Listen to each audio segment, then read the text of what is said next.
کہ یہ جو پانی میں کوئی ڈس انفیکٹنٹ ڈال دیا جائے یا کوئی اینٹی سیپٹک ڈال دیا جائے، یعنی ایسے سولوشن کہ جو جرم کلر ہوتے ہیں، جو کہ جراثیم کو مار دیتے ہیں، صفایا کر دیتے ہیں، اگر ہماری اجسام کی بات ہے، اسکن کی بات ہے تو پھر یہ کوئی اینٹی سیپٹک سولوشن ہے، اور اگر سرفیس کی بات ہے تو یہ کوئی ڈس انفیکٹنٹ ہے کیونکہ وہ زیادہ اسٹرانگر ہوتے ہیں۔ تو اب ان کو اگر ہم پانی میں ڈال دیتے ہیں تو اس سے پھر غسل اور وضو کا کیا حکم ہوگا؟ اعوذ باللہ من الشیطان الرجیم، بسم اللہ الرحمن الرحیم۔ دیکھیے، اس طرح کے جب بھی کوئی لیکوڈز وغیرہ یوز کیے جاتے ہیں اور اس کو پانی میں ڈالا جاتا ہے تو مقصد یہی ہوتا ہے کہ جرمز ختم ہو جائیں گے اور پانی نقصان دہ نہیں ہوگا۔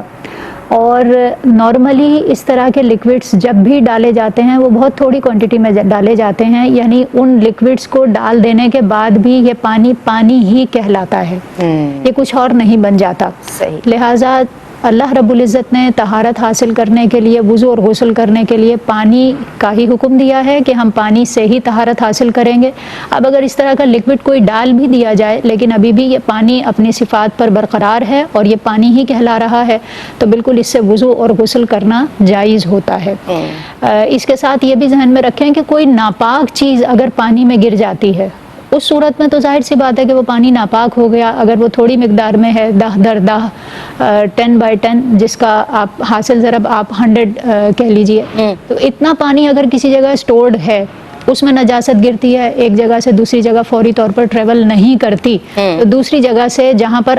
اثر نہ ہو نجاست کا وہاں سے وضو کرنا یا غسل کے لیے پانی لینا جائز ہوتا ہے۔ لیکن جو اس سے کم پانی ہے یا جس طرح ہم بالٹی وغیرہ میں پانی لے لیتے ہیں اس میں اگر نجاست تھوڑی سی بھی گرے گی تو وہ کل پانی کو ناپاک کر دیتی ہے، یہ حکم ہے نجاست کے گرنے کا۔ لیکن یہ والے لیکوڈز جن کو صفائی ہی کی غرض سے اس میں ڈالا جا رہا ہے یہ پانی کو ناپاک نہیں کرتے، اور جب پانی کو ناپاک نہیں کرتے ہیں تو اس سے طہارت حاصل کرنا بھی جائز ہے، اس سے وضو بھی کیا جا سکتا ہے، اس سے غسل بھی کر سکتے ہیں۔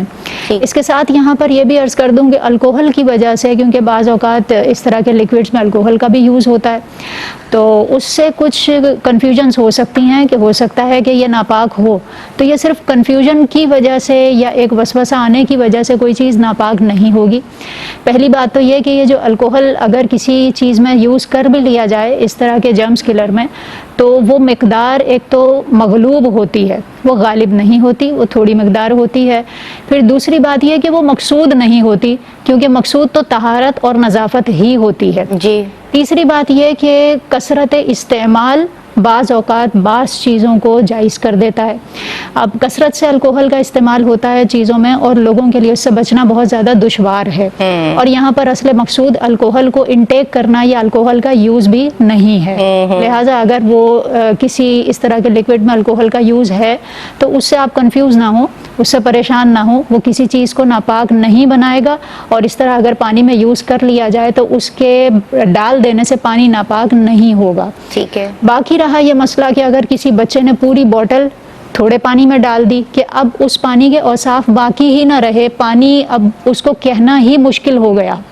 اب وہ پانی نہیں کچھ اور لگ رہا ہے، اب ایسی صورت میں احتیاط کرنی ہوگی کیونکہ وضو اور غسل کے لیے پانی ہی کا حکم دیا گیا ہے۔ اللہ رب العزت نے قرآن پاک میں ارشاد فرمایا کہ اللہ رب العزت نے آسمان سے پانی نازل فرمایا لیطہرکم بہ، تاکہ وہ تمہیں طہارت دے اور وہ طہارت کا ذریعہ بنے۔